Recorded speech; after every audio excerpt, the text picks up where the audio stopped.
Hey everybody, thanks for watching. This is a video called What I'm Working On. A bit of an infamous series because doing a video in 2017, when I first started the channel, maybe in 2016 I think actually, when I first started the channel I did a video called What I'm Working On, and the USGA saw it and they said, if you're an amateur golfer and you're making a video called What I'm Working On, then you're giving advice of what people should be doing, which means you're a teacher. And if you're teaching golf, then you cannot play in amateur events. Contact us. You know, this was the vice president of amateur status, sent me like 6 emails. So basically, it turned me into a bit of like a de facto pro, where I'm not a pro. I was not a pro golfer, not good enough to be a pro golfer or anything like that, but somewhat forced into it. And then we started doing the Be Better Golf schools and working with other teachers and stuff like that. So I've done one of these videos, What I'm Working On, about once a year since then. And I think probably I should do them more often. Anyway, I'm way overdue to do one now anyway. So this is it. So basically the very first one of these, and it was like a real revelation in the channel because I had just been interviewing other pros and stuff, and just kind of on a whim I said, what would happen if I actually, the first one that I did was I hit an entire bucket of balls, every single ball. So if there's like 100 balls, it was like a half-hour video of me hitting balls, and then later on I did a voiceover about it. So, and I thought, no one's gonna watch this. This is gonna be so boring. But as I was cutting it together, I was thinking, you know, I would watch this. And I was surprised, like there early on in the channel when I wasn't getting very many views, that video got like in the first month like 25,000 views. So that was encouraging to me, and then it showed me that, okay, this channel doesn't have to just be about golf pros' opinions, you know, some of it can be about my journey to try to get better at golf personally. So that was a big change for me and also really cool. All right, so this is what I'm working on right now as I try to get kind of locked in on what I'm actually doing. I've been seeing how crucial it is to get in my backswing to that position rather than that. So the two differences for me for that is the left arm rolls away and high. So the left arm is coming off the chest, and you see how with that the hands kind of, if this is the plane, the hands get on that side of the plane. So I'm really working hard to get there, and this is something that I've worked on before, and I've had fleeting success with it before, but recently I've had some more success. So really, I've been working a bunch on just trying to get to the point where I can get to here and then hit the ball and get to here and be very lined up as far as I want to take it back to here and be in line with the flag. So what I should really do is put my sticks down. Something I've been doing a lot. So kind of like Alex Rodriguez said that when he's playing baseball, he likes to do certain things on the tee that he calls like taking his vitamins for his swing. And if he doesn't do these things on the tee, his swing starts to get sick. And this is one of the things that I think is kind of like a vitamin drill for me. And actually right now the shadow is perfect. So I can see my shadow is right over that, or about parallel with that. And you hit the ball, and then I got my shadow in line with it here. So I just want to go softly from right through the ball and to left. And just trying to feel like a really solid contact at the bottom. And that one was really solid. And I will say it is hard to do this and talk because it takes a lot of concentration, because the thing I want to do is roll my left arm in, because this is the pattern that I've always had, is roll under, then lift, rather than be under and up this way.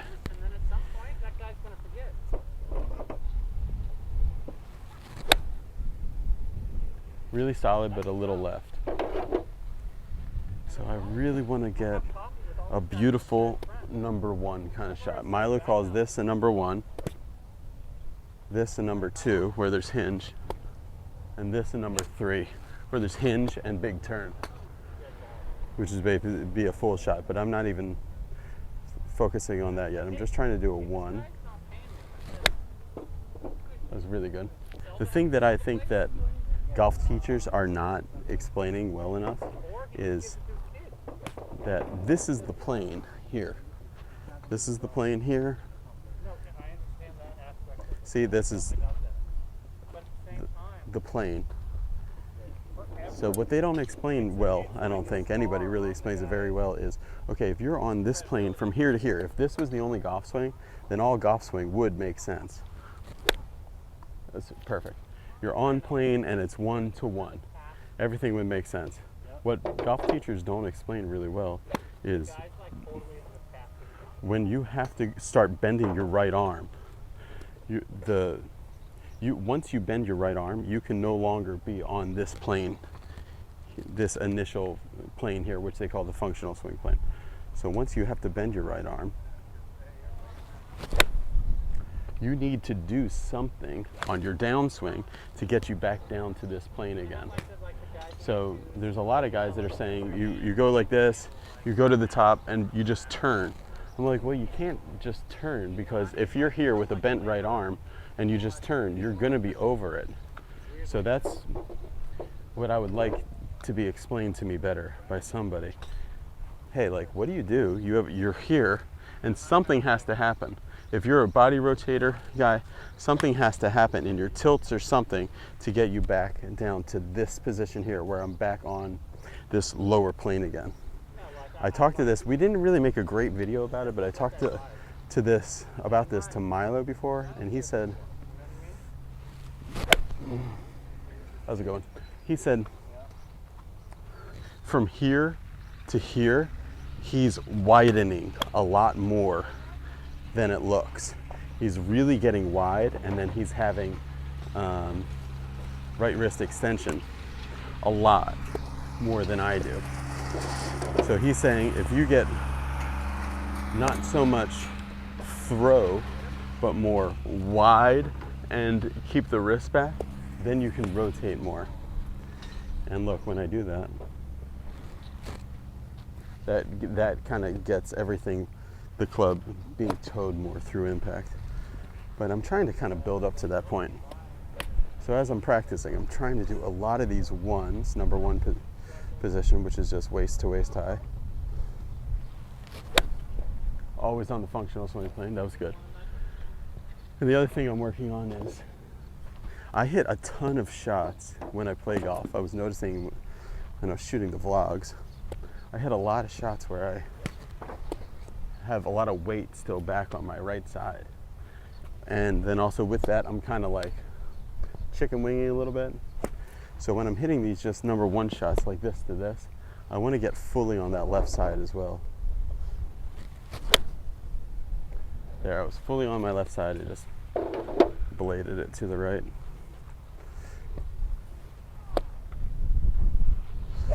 So I'm trying to hit these very straight, slight draw shots like that.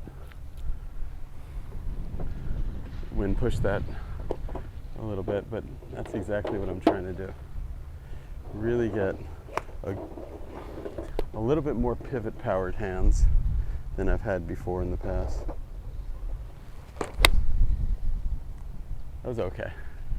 See, I do have a hard time reconciling Milo's information with getting really, because the more I rotate, the more I stay on my right side. Like, you know, I can really rotate a lot, but I stay on my right side. If I rotate a bunch and I get left, it's easy for me to get off sides. So there is a balancing act there. That was great. And just kind of like I said, it's like medicine, because the more I do this, without even really thinking anything technical, just thinking waist high to waist high,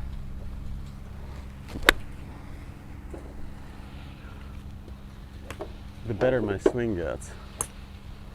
Although I gotta be, hold on. That was better. This is part 2. Then I think the other thing that I really need to start developing in my swing a lot better and a lot more is discipline. Discipline in how I practice, and discipline in when I'm working on something, being focused to work on that. And then like when I set parameters, like being disciplined to actually like be in that. So right now, for example, I'm working on getting from here to here. But because my discipline is poor, I'll go like there to there, even though I'm feeling that. So I have to be a lot more disciplined about like, hey, I'm working on this functional swing plane stuff, this number 1 feeling swing. I've got to be a lot more disciplined about doing that. So then it gets to number 1. That was a perfect number 1. Then it gets to, okay, and this is the very confusing part. As I start to get longer, what am I going to have to do from here to not get over and hit it left? And for me, I think actually it's basically, that was good. It's basically, I'm going to feel like I go back here for kind of like a number 2 shot, and I'm going to, even though it won't look it, I'm going to feel like the right arm just doesn't bend. So it's going to feel like a really big number 1. So rather than a 1, which is that to that, and a 2, which would be that to that, it's going to feel like a 1 and then a big 1. And I think that would be really healthy for my swing. Big, so here's a big 1.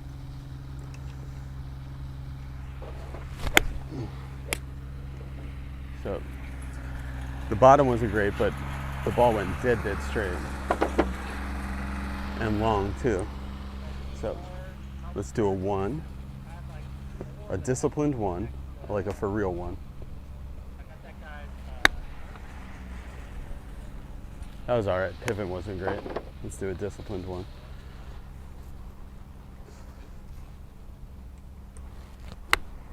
Okay, it's fine. And then we're going to do a big 1.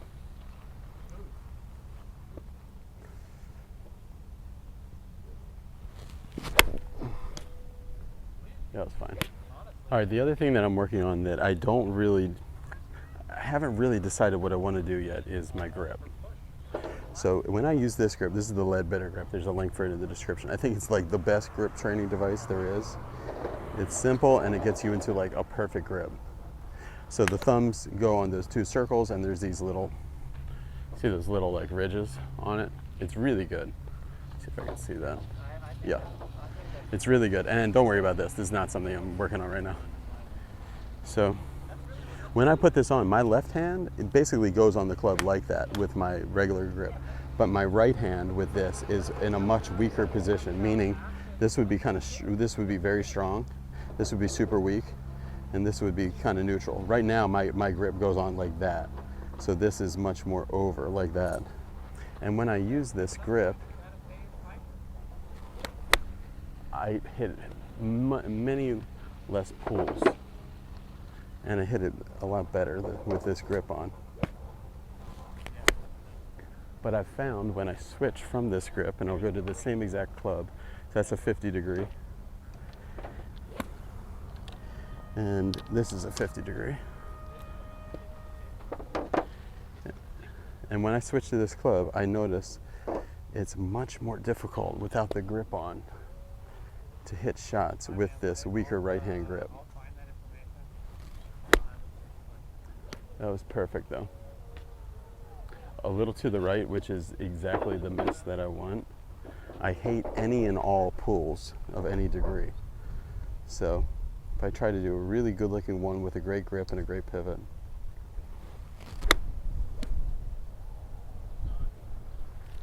That was a good 1. It's a little thin.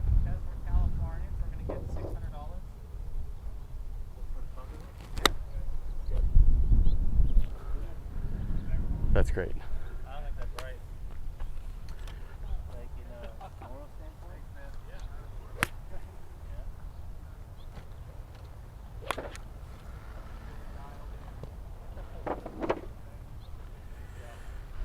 Okay.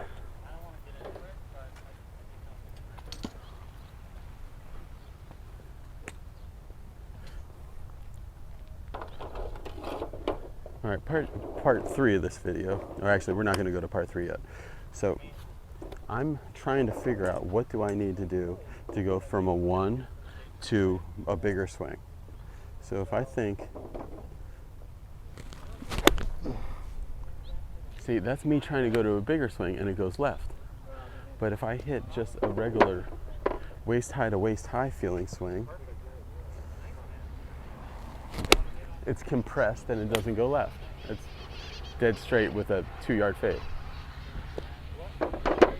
So if you have an answer to this, I'd love to hear what you guys have to say. But I'm hitting compressed solid 1s that don't go left. That one was like basically a 2 and it went left. But I can hit 1s like this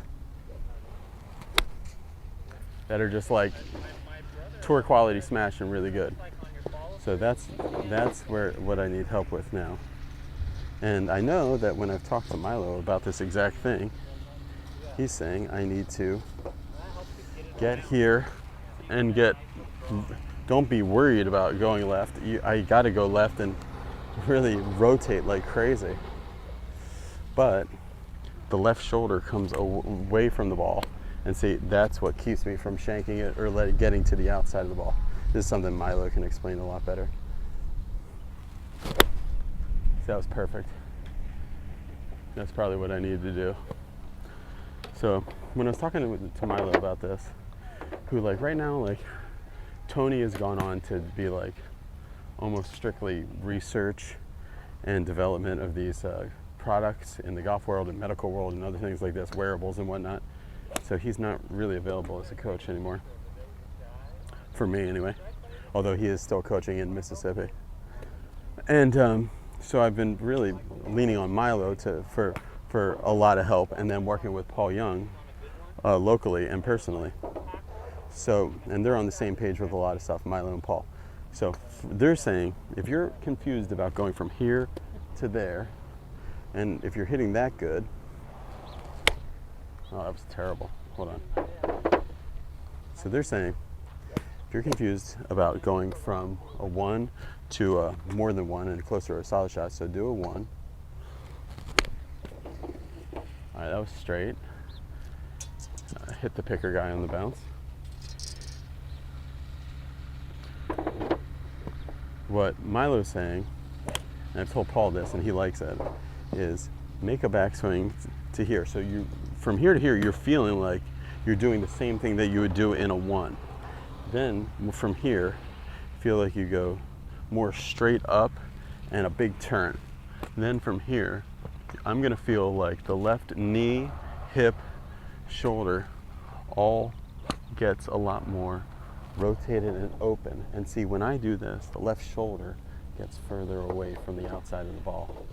If I do this, and then that, you can see how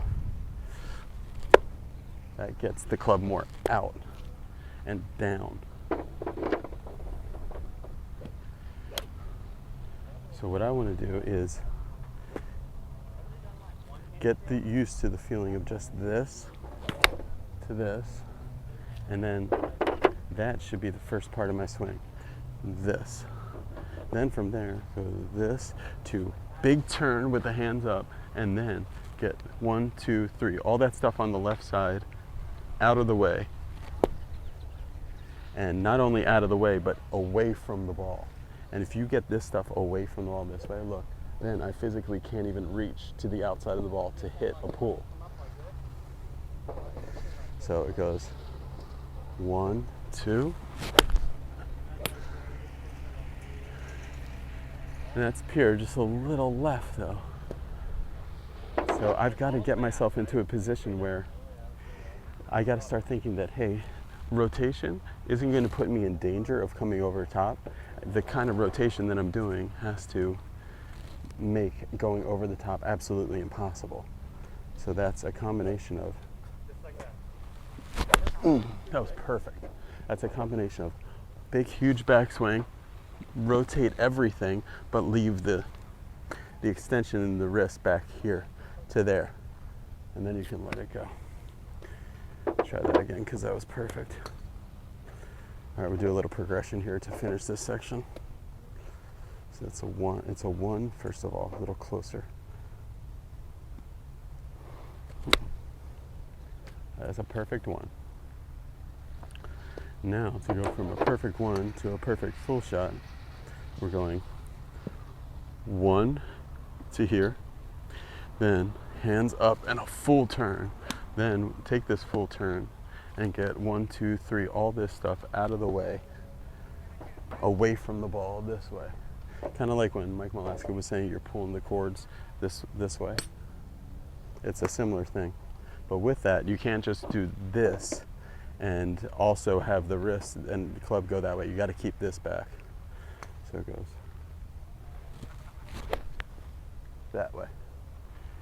So one would be that way, and then one and big turn and finish with the wrist back.